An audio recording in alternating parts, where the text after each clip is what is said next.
that able to change on now. As you can see, I've got to remove these M10 drive. So anyway, let's get it sim. Happy hump day, you awesome people. We've got a 2013 Jaguar XF which is having a little bit of a service. Now I'm not going to bore you changing all the filters and such, but this car is requiring a brake fluid change. And what we're going to be using is a Launch Pro 1 Series brake fluid bleeder. Now this is such a powerful tool. It's just, it's time saving, massive. If you're in a busy workshop, this is a time saving tool. Now when you're using brake fluid, you should always cover everything up.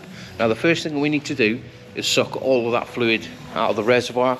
How we're going to do it is with this little pipe here, flick it over to suction, and this now, put it straight in the reservoir, and that will suck all that fluid out of there. Now after we've sucked all that fluid out of the reservoir now, it does put it into a little waste tank there, which you can empty it out. That's normally about 2 cars or so, 2 to 3 cars, and then I'll give it a big empty. Now let's get the caps put onto it. Now there is 2 types depending on where your master cylinder is or your access. And we're going to be using the straight one. As you can see now, that tank in there is fairly clean. I'm going to get a cap now. I'm going to get it screwed on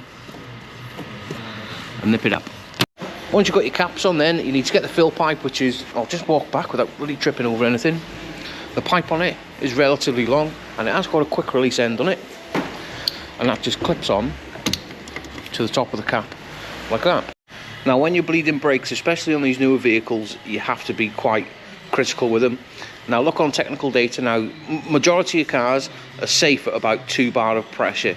Now if you're replacing say an ABS pump or a master cylinder and you're getting air in that system, some of the newer cars do require the diagnostic machine to activate the pump, the motors in the pump, to get all the air out.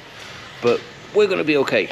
Once we're happy that everything is connected correctly, what we're going to do, we're going to build the pressure up, turn the screw on the left up a little bit, and then we're going to put start on it, and when you press it, it'll fire up and you'll hear a click, and after that little click it'll stay activated itself.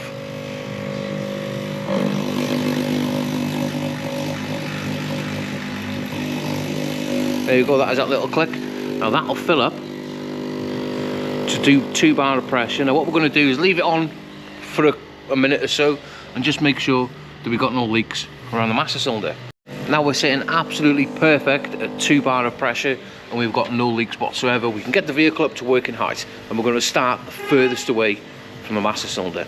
Once you're at the furthest away, obviously I have got these wheels off because I'm doing a service on it. I'm going to get yourself a wire brush now and give them bleed nipples a little bit of a wire brush, and then what we're going to do is get our bleeding bottle and get it connected up to the nipple like so, and then we're going to crack that nipple off. Once everything's connected now, we're going to get a spanner, open it up, and you should see all that fluid coming out. What we need is you need to separate that bottle into quarters, so you've got a quarter for each corner of the vehicle. I'm going to wait for that now to fill up. You can see it's coming out lovely. Well, it's not lovely, but look at the colour of it, it's absolutely minging. While that's doing that thing now, I can be doing other stuff like cleaning the centre of the wheels up and the hubs, making sure that everything's nice and clean. Once we're somewhere near now at the end of that corner, as you can see that pipe now with the fluid inside it has gone nice and clear.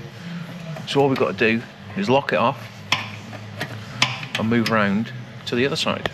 And we need to repeat that process now on all 4 corners of the vehicle, doing exactly the same. Now I'm round at the passenger front. What I'm going to do for you, I'm going to put it in a little bit of a time lapse so you can actually see it. It might be a little bit boring for you, but you might want to see it, who knows. Just the fluid as it's coming out, and it'll slowly change colour. Should be kind of cool.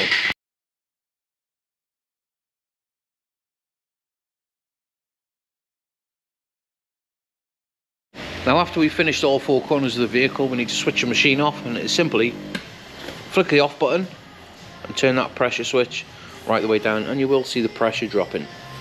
Once everything is disconnected now, that brake fluid should already be at its maximum level. Do not overfill it, and we can simply pop the cap back on and give everything a little bit of a cleaner rooney. And there we have it. That is the brake fluid which was out of this vehicle, is absolutely minging. Now, is brake fluid, well, in my opinion, I think brake fluid is one of the most unserviced items on any vehicle. That, along with pollen filters as well. But anyway, that is one brake fluid change on a Jaguar XF using the Launch Pro 1 Plus. Anyway, let's get it sent.